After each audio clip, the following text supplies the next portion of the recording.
وَلَئِنْ أَذَقْنَا الْإِنسَانَ مِنَّا رَحْمَةً ثُمَّ نَزَعْنَاهَا مِنْهُ إِنَّهُ لَيَئُوسٌ كَفُورٌ وَلَئِنْ أَذَقْنَاهُ نَعْمَاءَ بَعْدَ ضَرَّاءَ مَسَّتْهُ لَيَقُولَنَّ ذَهَبَ السَّيِّئَاتُ عَنِّي إِنَّهُ لَفَرِحٌ فَخُورٌ إِلَّا الَّذِينَ صَبَرُوا وَعَمِلُوا الصَّالِحَاتِ أُولَئِكَ لَهُم مَّغْفِرَةٌ وَأَجْرٌ كَبِيرٌ فَلَعَلَّكَ تَارِكٌ بَعْضَ مَا يُوحَىٰ إِلَيْكَ وَضَائِقٌ بِهِ صَدْرُكَ أَن يَقُولُوا لَوْلَا أُنزِلَ عَلَيْهِ كَنزٌ أَوْ جَاءَ مَعَهُ مَلَكٌ إِنَّمَا أَنتَ نَذِيرٌ وَاللَّهُ عَلَى كُلِّ شَيْءٍ وَكِيلٌ أَمْ يَقُولُونَ افْتَرَاهُ قُلْ فَأْتُوا بِعَشْرِ سُوَرٍ مِثْلِهِ مُفْتَرَيَاتٍ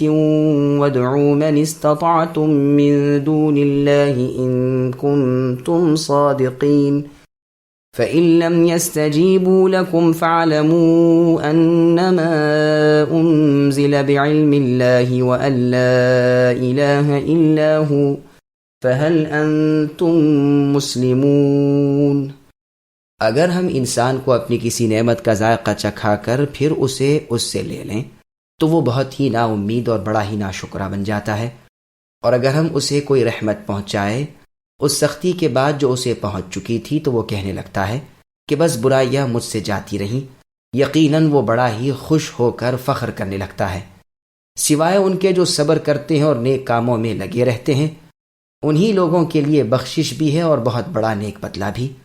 بس شاید کہ آپ اے نبی اس وحی کے کسی حصے کو چھوڑ دینے والے ہیں جو آپ کی طرف نازل کی جاتی ہے، اور اس سے آپ کا دل تنگ ہونے والا ہے، صرف ان کی اس بات پر کہ اس پر کوئی خزانہ کیوں نہیں اترا یا اس کے ساتھ کوئی فرشتہ ہی آتا۔ سنیے تو آپ تو صرف ڈرانے والے ہی ہیں، ہر چیز کے ذمہ دار اللہ تعالیٰ ہی ہیں۔ کیا یہ کہتے ہیں کہ اس قرآن کو اسی نے یعنی آپ نے نبی گھڑ لیا ہے؟ تو آپ جواب دیجئے کہ پھر تم بھی اسی کے مثل 10 صورتیں گھڑی ہوئی لے آؤ اور اللہ کے سوا جسے چاہو اپنے ساتھ ملا بھی لو اگر تم سچے ہو۔ پھر اگر وہ تمہاری اس بات کو قبول نہ کریں تو تم یقین سے جان لو کہ یہ قرآن اللہ کے علم کے ساتھ اتارا گیا ہے اور دراصل اللہ کے سوا کوئی معبود برحق نہیں۔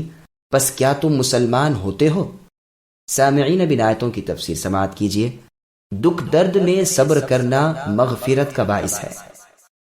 سوائے کامل ایمان والوں کے عموماً لوگوں میں جو برائیاں ہیں ان کا بیان ہو رہا ہے کہ راحت کے بعد کی سختی پر مایوس اور محض نا امید ہو جاتے ہیں، اللہ سے بدگمانی کر کے آئندہ کے لیے بھلائی کو بھول بیٹھتے ہیں، گویا کہ نہ کبھی اس سے پہلے کوئی آرام اٹھایا تھا نہ اس کے بعد کسی راحت کی توقع ہے۔ یہی حال اس کے برخلاف بھی ہے کہ اگر سختی کے بعد آسانی ہو گئی تو کہنے لگتے ہیں کہ بس اب برا وقت ٹل گیا، اپنی حالت پر اور اپنے پاس کی چیزوں پر مست و بے فکر ہو جاتے ہیں، دوسروں پر دنکی لینے لگتے ہیں، اکڑفوں میں پڑ جاتے ہیں اور آگے کی سختی سے بالکل بے فکر ہو جاتے ہیں۔ ہاں ایماندار اس بری خصلت سے محفوظ ہوتے ہیں، وہ دکھ درد میں سہار و صبر کرتے ہیں، راحت و آرام میں اللہ تعالیٰ کی فرمانبرداری کرتے ہیں، یہ صبر پر مغفرت اور نیکی پر ثواب پاتے ہیں۔ چنانچہ صحیح بخاری، مسلم، نیز مسند احمد، سنن ترمذی وغیرہ میں رسول اللہ صلی اللہ علیہ وسلم کا فرمان ہے، اس کی قسم جس کے ہاتھ میں میری جان ہے کہ مؤمن کو کوئی سختی، کوئی مصیبت، کوئی دکھ، کوئی غم ایسا نہیں پہنچتا جس کی وجہ سے اللہ تعالیٰ اس کی خطائیں معاف نہ فرماتے ہوں، یہاں تک کہ کانٹا لگنے پر بھی۔ بخاری اور مسلم کی ایک اور حدیث میں یوں ہے، آپ نے فرمایا، مؤمن کے لیے اللہ تعالیٰ کا ہر فیصلہ سراسر بہتر ہی بہتر ہوتا ہے، یہ راحت پا کر شکر کرتا ہے اور بھلائی سمیٹتا ہے، اور تکلیف اٹھا کر صبر کرتا ہے، نیکی پاتا ہے، یہ حال مؤمن کے سوا اور کسی کا نہیں ہوتا۔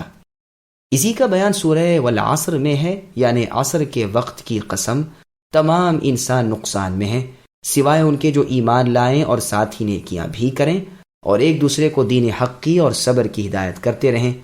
یہی بیان سورہ معارج کی آیت نمبر 19 میں ہے، ان الانسان خلق ہلوعا۔ کفار کی طعن و تشنیع اور ان کو اللہ تعالیٰ کا چیلنج۔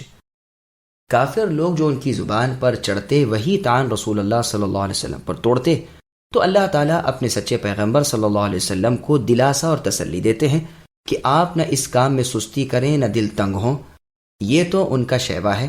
کبھی وہ کہتے اگر یہ رسول ہے تو کھانے پینے کا محتاج کیوں ہے، بازاروں میں کیوں آتا جاتا ہے، اس کی ہم نوائی میں کوئی فرشتہ کیوں نہیں اترا، اسے کوئی خزانہ کیوں نہیں دیا گیا، اس کے کھانے کو کوئی خاص باغ کیوں نہیں بنایا گیا۔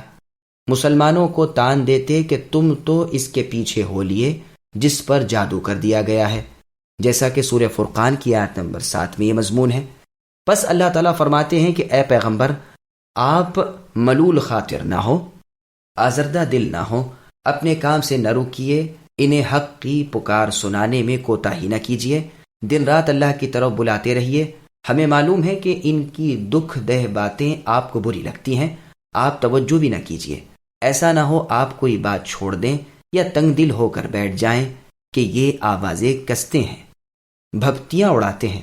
اپنے سے پہلے کے رسولوں کو دیکھیے، سب جھٹلائے گئے، ستائے گئے اور صابر و ثابت قدم رہے، یہاں تک کہ اللہ کی مدد آ پہنچی۔ پھر قرآن کا معجزہ بیان فرمایا کہ اس جیسا قرآن لانا تو کہاں، اس جیسی 10 صورتیں بلکہ ایک صورت بھی ساری دنیا مل کر بنا کر نہیں لا سکتی، اس لیے کہ یہ اللہ تعالیٰ کا کلام ہے۔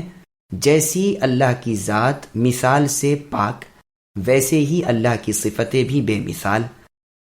ناممکن ہے کہ اللہ کے کلام جیسا مخلوق کا کلام ہو جائے، اللہ کی ذات اس سے بلند و بالا، پاک اور منزہ ہے۔ معبود برحق اور رب پالنہار صرف اللہ ہی ہیں۔ جب تم سے یہ نہیں ہو سکتا اور اب تک نہیں ہو سکا اور نہ آئندہ کبھی ہو سکے گا، تو یقین کر لو کہ تم اس کے بنانے سے عاجز اور بے بس محض ہو، اور دراصل یہ اللہ کا کلام ہے اور اللہ ہی کی طرف سے نازل ہوا ہے۔ اس کا علم، اللہ ہی کے حکم احکام، اللہ تعالیٰ کا روکنا ٹوکنا اس میں ہے، اور ساتھ ہی مان لو کہ معبود برحق صرف اللہ ہی ہے۔ پس آؤ اسلام کے جھنڈے تلے کھڑے ہو جاؤ اور اللہ تعالیٰ کی عبادت میں لگ جاؤ، اور اپنے سابقہ باطل دین کو ترک کر کے نبی صلی اللہ علیہ وسلم کی سنتوں کو اپنا کر اللہ تعالیٰ کے محبوب بندے بن جاؤ اور جنت کے مستحق بنو۔ بصورت دیگر ایسا نہ کیا تو پھر جہنم کا ایندھن بن جاؤ گے۔ من كان يريد الحياة الدنيا وزينتها نوفي إليهم أعمالهم فيها وهم فيها لا يبخسون أولئك الذين ليس لهم في الآخرة إلا النار وحبط ما صنعوا فيها وباطل ما كانوا يعملون۔ جو شخص دنیا کی آرزو زندگی اور اسی کی زینت پر ریجھا ہوا ہو، ہم بھی ایسوں کو ان کے کل اعمال یہی بھرپور پہنچا دیتے ہیں اور یہاں انہیں کوئی کمی نہیں کی جاتی۔ ہاں، یہی وہ لوگ ہیں جن کے لیے آخرت میں سوائے آگ کے اور کچھ نہیں، اور جو کچھ انہوں نے کیا تھا وہاں سب باطل ہے، اور جو کچھ ان کے اعمال تھے سب برباد ہوئے۔ سامعین، اب ان آیتوں کی تفسیر سماعت کیجیے۔ اعمال کا دار و مدار حسن نیت پر ہے۔ ابن عباس رضی اللہ عنہما فرماتے ہیں، ریاکاروں یعنی دکھلاوا کرنے والوں کی نیکیوں کا بدلہ سب کچھ اسی دنیا میں مل جاتا ہے، ذرا سی بھی کمی نہیں ہوتی۔ پس جو شخص دنیا کو دکھاوے کے لیے نماز پڑھے یا روزے رکھے یا تہجد گزاری کرے، اس کا اجر اسے دنیا میں ہی مل جاتا ہے، آخرت میں وہ خالی ہاتھ اور محض بے عمل اٹھتا ہے۔ یہ روایت تفسیر ابن جریر طبری میں ہے۔ انس رضی اللہ عنہ وغیرہ کا بیان ہے کہ یہ آیت یہود و نصارہ کے حق میں اتری ہے، اور مجاہد رحمہ اللہ کہتے ہیں ریاکاروں کے بارے میں اتری ہے۔ الغرض جس کا جو قصد ہو اسی کے مطابق اس سے معاملہ ہوتا ہے۔ دنیا طلبی کے لیے جو اعمال ہوں وہ آخرت میں کارآمد نہیں ہو سکتے۔ مومن کی نیت اور مقصد چونکہ آخرت طلبی ہی ہوتا ہے، اللہ تعالیٰ اسے آخرت میں اس کے اعمال کا بہترین بدلہ عطا فرماتے ہیں، اور دنیا میں بھی اسے اس کی نیکیاں کام آتی ہیں۔ ایک مرفوع حدیث میں بھی یہی مضمون آیا ہے۔ قرآن کریم میں سورہ اسراء کی آیت نمبر 18 میں اللہ نے فرمایا، من کان یرید العاجلۃ الآیہ۔ اس میں بھی اسی کا تفصیلی بیان ہے کہ دنیا طلب لوگوں میں سے جسے ہم جس قدر چاہیں دے دیتے ہیں، پھر اس کا ٹھکانہ جہنم ہوتا ہے، جہاں وہ ذلیل و خوار ہو کر داخل ہوتا ہے۔ ہاں، جس کی چاہت آخرت کی ہو اور بالکل اسی کے مطابق اس کا عمل بھی ہو، اور ہو بھی وہ ایماندار، تو ایسے لوگوں کی کوشش کی قدردانی کی جاتی ہے۔ انہیں ہر ایک کو ہم آپ کے رب کی عطا سے بڑھاتے رہتے ہیں۔ آپ کے پروردگار کا انعام کسی سے رکا ہوا نہیں، تو آپ دیکھ لیں کہ کس طرح ہم نے ایک کو ایک پر فضیلت بخش رکھی ہے۔ آخرت کیا با اعتبار درجوں کے اور کیا با اعتبار فضیلت کے بہت ہی بڑی اور زبردست چیز ہے۔